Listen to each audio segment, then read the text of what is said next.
नमस्कार दोस्तों, आपका स्वागत है।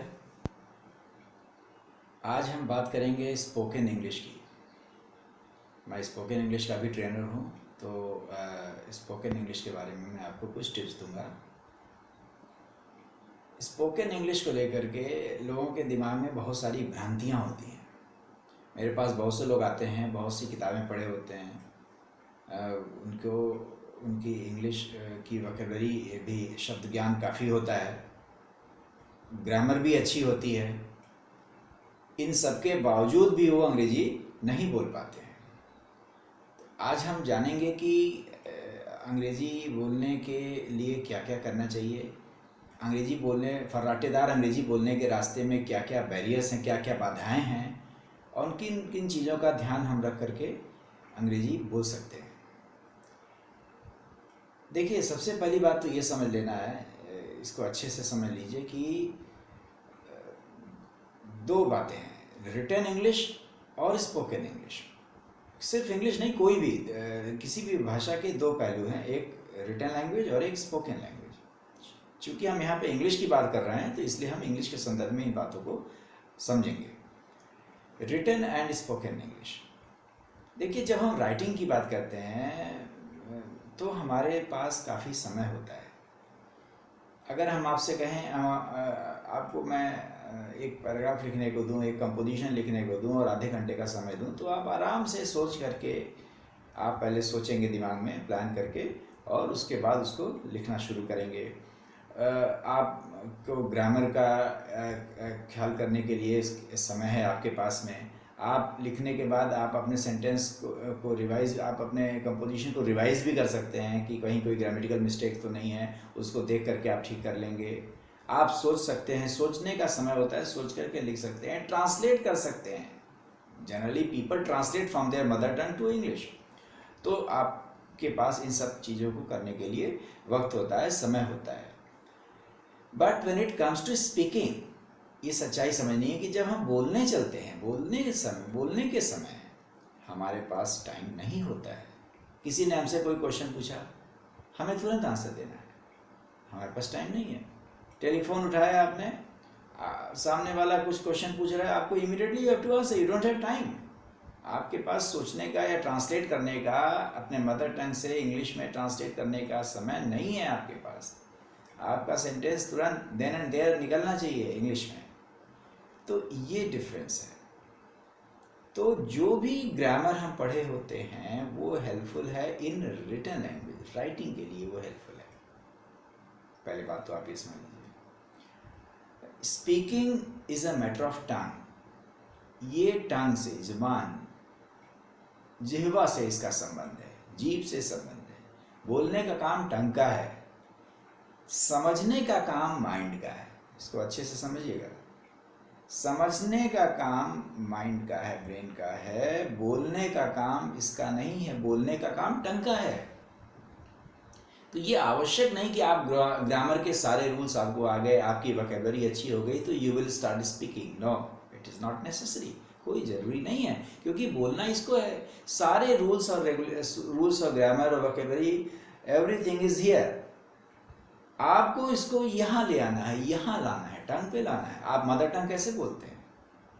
मदर टंग आप इसलिए बोल पाते हैं कि your mother tongue is here, just here at the tip of your tongue. आपको जब जैसी जरूरत होती है आप बोल लेते हैं। इंग्लिश में एवरीथिंग इज हियर, जबकि हमको यहाँ चाहिए। अब सवाल है कि हम टंग पे कैसे लाएंगे उसको। देखिए, एक बहुत ही फंडामेंटल ट्रूथ आप समझ लीजिए, इट्स साइकोलॉजिकल फैक्ट। जो चीज़ हम सुनते हैं, जो चीज़ हम पढ़ते हैं, वो हमारे माइंड में जाता है, दर्ज हो जाता है। लेकिन जो हम सुनते हैं वो हमारे टंग पे आता है। इसलिए अगर आप कोई चीज़ बोलना चाहते हैं तो ये आवश्यक है कि आप उसको सुनिए, ना कि सिर्फ पढ़िए। उसको सुनना जरूरी है। आपने ध्यान दिया, आपने मदर टंग कैसे सीखा? आपने मदर टंग सुन करके सीखा, देख करके और सुन करके। आपने ऑब्जर्व किया लोगों को बोलते हुए और सुना। सबसे बड़ी बात है कि आपने सुना, आपके कान में स्ट्रक्चर्स गए, सेंटेंसेस गए। आपकी जो भी मातृभाषा रही हो, हिंदी रही हो, मराठी रही हो, पंजाबी रही हो, गुजराती रही हो, व्हाटएवर, आपके कान में वो लैंग्वेज गई, आपके कान में गई। बच्चा जब होश नहीं संभाला होता है तभी से उसके कान में उसकी मदर टंग जाती रहती है। मदर से बात करती है, फादर बात करते हैं, उसके अगल बगल के लोग उसको बुलाते हैं, आजा बेटा, आओ इधर आओ, इधर देखो बेटा, इधर आओ, इधर आओ।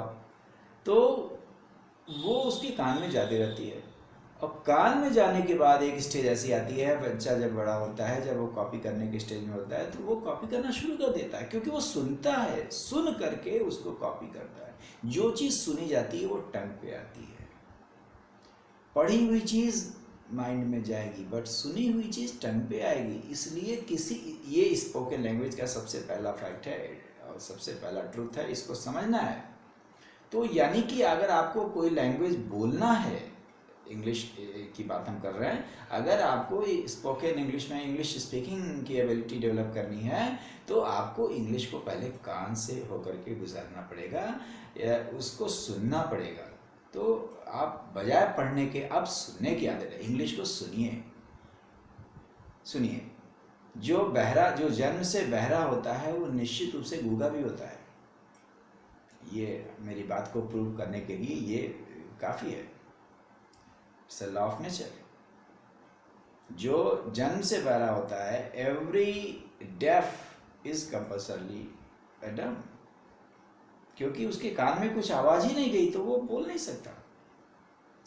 यानी आप पहले सुनिए। सबसे अच्छा रहेगा कि खुद से बोल करके खुद से सुनिए। बोल करके पढ़ने की आदत डालिए। बोल करके अखबार पढ़िए, इंग्लिश न्यूज़पेपर पढ़िए, इंग्लिश की मैगजीन्स पढ़िए, अच्छे लाइन्स पढ़िए, बोल करके पढ़िए। तेज से बोलिए, तेजी से बोलिए, जोर से बोलिए, इतना तेज बोलिए कि आपको सुनाई दे। That is very important. You should be able to hear. आपको सुनाई देना चाहिए। कान में जाएगा तो वो आपके टंग में आएगा। Your tongue will be comfortable. Next time your tongue will be more comfortable speaking. आपका प्रोनाउंसिएशन इंप्रूव होगा। आपकी यू आर टंग टाइड, आप बोल नहीं पाते इंग्लिश क्योंकि आपकी टंग पे नहीं है वो टंग आपकी ठीक होगी। तो पहला चीज़ है कि अधिक से अधिक सुनने की आदत डालिए। उस लैंग्वेज को, इंग्लिश को अधिक से अधिक सुनिए और उसके बाद उसको कॉपी करें। सुनेंगे तो आप निश्चित रूप से आप बोलने लग जाएंगे। अगली बात, लोग ये पूछते हैं कि सर ग्रामर का क्या रोल है स्पोकन इंग्लिश के लिए, ग्रामर की क्या भूमिका है, ग्रामर की कितनी भूमिका है। देखिए, ग्रामर इज़ वेरी इंपॉर्टेंट, लेकिन हमें क्या चाहिए? ग्रामर किसी लैंग्वेज को सीखना, बोलने के लिए, लिखने के लिए, अच्छे से लिखने और बोलने के लिए grammar is very important. But हमें कौन सी ग्रामर चाहिए, कितनी ग्रामर चाहिए? How much of grammar do we really require, do we really need?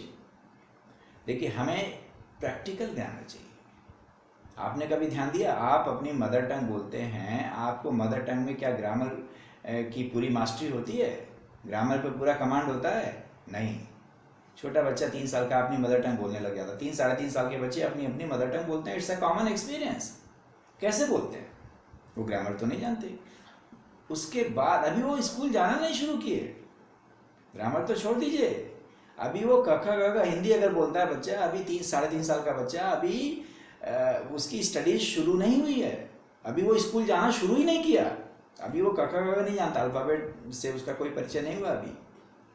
सो बच्चा कैन नॉट रीड। 3 साढ़े 3 साल का बच्चे की मैं एग्जांपल ले रहा हूँ, जो कि अपनी अपनी मदर टंग बोल लेता है। मैं एग्जांपल ले रहा हूँ, मान लीजिए हिंदी की। बच्चा हिंदी बोलता है, हमारे घर में देखा होगा, ये इट्स अ कॉमन एक्सपीरियंस, 3.5 साल के बच्चे हिंदी बोलना शुरू कर देते हैं, अच्छी हिंदी बोलते हैं, मगर वो अल्फ़ाबेट हिंदी का क ख ग घ नहीं जानते। सो वो बच्चा पढ़ नहीं सकता हिंदी लिख नहीं सकता, हिंदी का ग्रामर नहीं जानता, but he can speak Hindi, वो हिंदी बोल लेता है। तो ये सबसे मज़ेदार बात है। इस बात को समझाने के लिए काफ़ी है कि ग्रामर का बहुत ज़्यादा रोल नहीं है। ग्रामर प्रैक्टिकल होनी चाहिए। वो लैंग्वेज के जरिए बच्चा कैसे ग्रामर सीखता है? मदर टंग की ग्रामर वो सीधा लैंग्वेज सीखता है, उसी से ग्रामर सीख। वो जब बहुत बाद में जब स्कूल जाना शुरू करता है, जब वो क्लास 3rd और 4th में पहुंचता है, तब वो हिंदी की ग्रामर पढ़ना शुरू करता है औपचारिक रूप से, और तब उसको पता चलता है कि ये संज्ञा है, ये सर्वनाम है।